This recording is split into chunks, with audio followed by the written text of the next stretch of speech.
मुंबई आणि उपनगरांमध्ये पावसाचा जोर कायम, सखल भागात पाणी, गरज असेल तरच बाहेर पडा, महापालिकेचं मुंबईकरांना आवाहन। मुसळधार पावसामुळे मध्य आणि हार्बरसह पश्चिम रेल्वेची लोकल सेवा ठप्प, पुढील सूचना येईपर्यंत लोकल सेवा बंद ठेवण्याचा मध्य रेल्वे प्रशासनाचा निर्णय। पावसामुळे राज्यात 14 लाख हेक्टर पिकांचं नुकसान, मुख्यमंत्री देवेंद्र फडणवीस यांची माहिती। गेल्या 2-3 दिवसांपासून राज्यात मुसळधार पाऊस।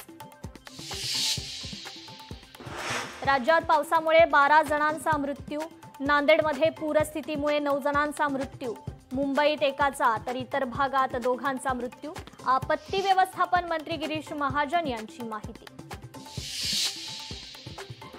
पावसामुळे मुंबईतील शाळा कॉलेजसह कार्यालयांना देखील सुट्टी, मुसळधार पावसामुळे प्रशासनाचा निर्णय। मुसळधार पावसामुळे मुंबई विद्यापीठाशी संलग्न आज होणाऱ्या परीक्षा ढकलल्या पुढे, लवकरच नवी तारीख जाहीर करणार। कोकण किनारपट्टीवर 22 ऑगस्ट दरम्यान वादळी वाऱ्यासह अतिवृष्टीची शक्यता, मच्छीमारांना खोल समुद्रात न जाण्याचं आवाहन।